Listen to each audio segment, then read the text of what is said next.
नमस्कार। YouTube channel योग with Mahamaya में आपका स्वागत है। आज मैं आपको एक आसन पर्वतासन के बारे में बताने वाली हूँ। इस आसन को कैसे किया जाता है, इस आसन को करने से क्या क्या फायदे होंगे और ये आपको किन किन तरह के रोगों में आपके लिए रामबाण होगा, आपके शरीर के लिए किन किन अंगों को मजबूती प्रदान करेगा, ये सब कुछ बताने वाली हूँ। अगर आपने अब तक मेरा चैनल सब्सक्राइब नहीं किया तो प्लीज इसे सब्सक्राइब करें, बेल आइकॉन दबा दें। तो ये पर्वतासन है। पर्वतासन यानी कि पर्वत की तरह आप अपने शरीर की पोजिशनिंग करते हैं। पर्वत क्या होता है?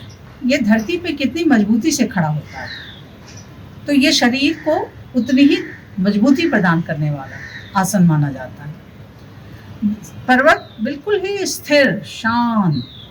तो आप जब पर्वतासन की स्थिति में जाते हैं शरीर में, तो एक तरह से वो पिरामिड बनाते हैं पर्वत की तरह। पर्वत आप हमेशा देखते होंगे कि उसका ऊपर का छोर पतला होता है और नीचे से उसका आधार बिल्कुल ही बड़ा होता है। तो एक त्रिकोण बनता है पर्वतासन में।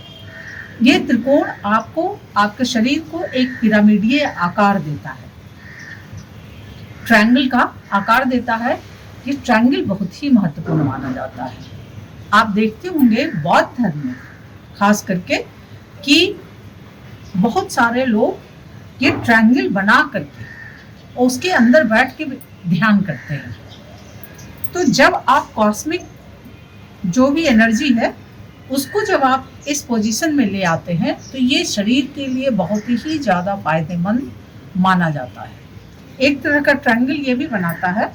आप देखते होंगे जब भी आप बैठेंगे तो एक ये भी ट्रायंगल बनाता है, त्रिभुज बनाता है, जो आपके शरीर को पिरामिडीय आकार में पोजीशन में ले जाता है।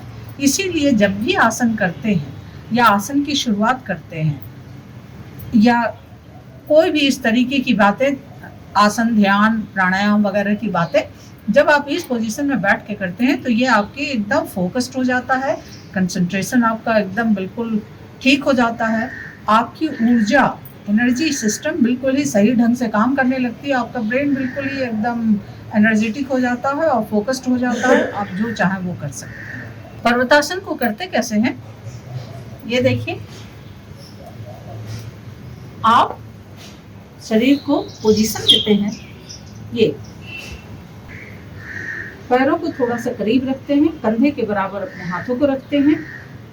सांसें भरते हुए आप अपने पूरे शरीर को ऊपर ले जाते हैं।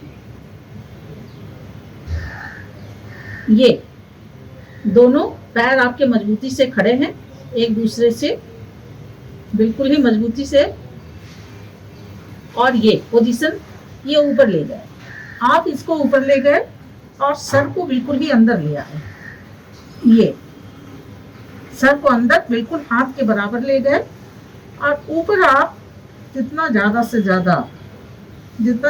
ज्यादा आप इसे खींच सके।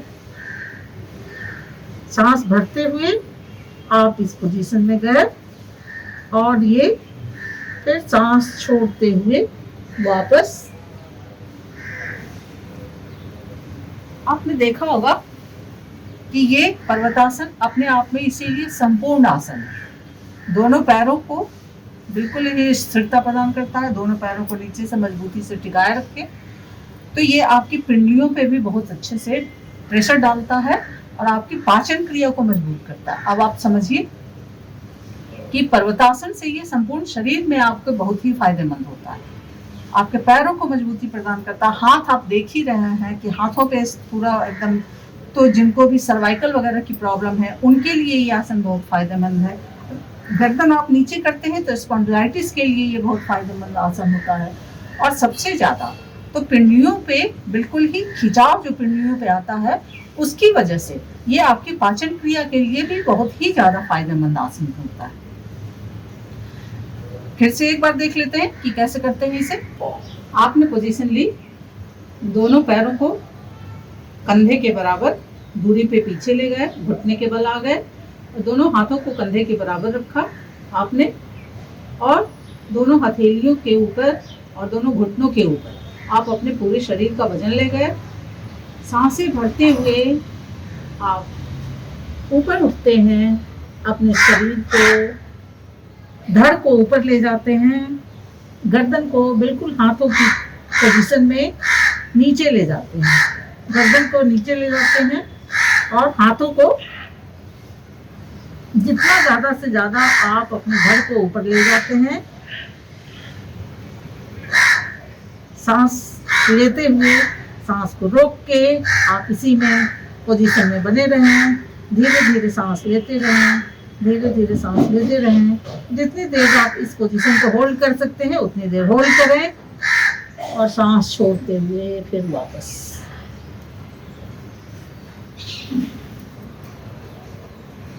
पर्वतासन आपके संपूर्ण शरीर को पर्वत की तरह मजबूत और स्थिरता प्रदान करने वाला आसन माना जाता है। तो ये आसन कोई भी कर सकता है, किसी को भी कोई परेशानी नहीं है और हर कोई जितना हो सकता है शुरुआत में, बस केवल ध्यान यही रखना है कि शुरुआत में जब आप आसन करने का प्रयास करते हैं तो आपसे जितना होता है उतना ही करें, कोई ज़बरदस्ती न करें। धीरे धीरे आप पोजीशन लें, जितना होता है उतना ही करके फिर छोड़ दें और 1 हफ्ते 10 दिन में आप देखेंगे कि आपको आसन आसानी से पूरा होने लगेगा। तो ज़बरदस्ती न करें, आसन की सबसे पहली चीज़। दूसरी चीज़, आप हमेशा आसन आंखें बंद करके करें ताकि आपका जो एनर्जी सिस्टम है, जब आप आंखें बंद कर लेते हैं तो आपकी एनर्जी सिस्टम पे आपका फोकस हो जाता है, आपका ध्यान आंतरिक दुनिया पे होता है, शरीर की मैकेनिज्म पे होता है। तो ये धीरे धीरे आपको ज़्यादा परफेक्शन में और ज़्यादा फायदे देने वाला आता है। दूसरे, और जब आप आसन करते हैं तो उस पोजीशन में रुके या बस जितना देर रुक सकते हैं, 5 मिनट 7 मिनट, सांसें रोक के अगर रुक सकते हैं तो अति उत्तम। सांसें अगर नहीं रोक के उतनी देर रुक सकते हैं तो सांसें लेते रहें, लेकिन पोजीशन न छोड़ें, उस पोजीशन में बने रहें और फिर सांसें छोड़ते हुए या सांसें भरते हुए आप आसन को छोड़ें। तो 3-4 बातों का अगर आप हमेशा ध्यान रखेंगे तो कोई भी आसन आपको ज़्यादा फायदेमंद होगा। देखिए, आसन करना और एक ही दिन ढेर सारे आसन करना बहुत ज़्यादा महत्वपूर्ण नहीं होता है। उससे ज़्यादा महत्वपूर्ण है कि आप 2 आसन ही करें, 3 आसन ही करें या 4-5 आसन ही करें, 1 आसन ही करें, लेकिन उसे रेगुलर वे में करें, उसे छोड़े ना। थोड़ा सा महिलाओं के लिए और स्त्रियों के लिए, बच्चियों के लिए थोड़ा सा ये होता है कि पीरियड के 4-5 दिन उनको आसन नहीं करने चाहिए, बाकी किसी के लिए कोई प्रॉब्लम नहीं। तो आप रेगुलरिटी जितना ज़्यादा से ज़्यादा बनाए रखते हैं, ये सबसे ज़्यादा आपके शरीर के लिए फायदेमंद होता है। आप एक दिन भी छोड़ देंगे तो ये शरीर को फिर वापस पीछे बैक गियर में ले जाके पहुंचा देगा। इसलिए रेगुलरिटी जरूरी है। ज़्यादा आसन करना उतना महत्वपूर्ण नहीं है, उससे ज़्यादा महत्वपूर्ण है कि आप रेगुलर वे में उन आसनों को हमेशा करते रहें। धन्यवाद।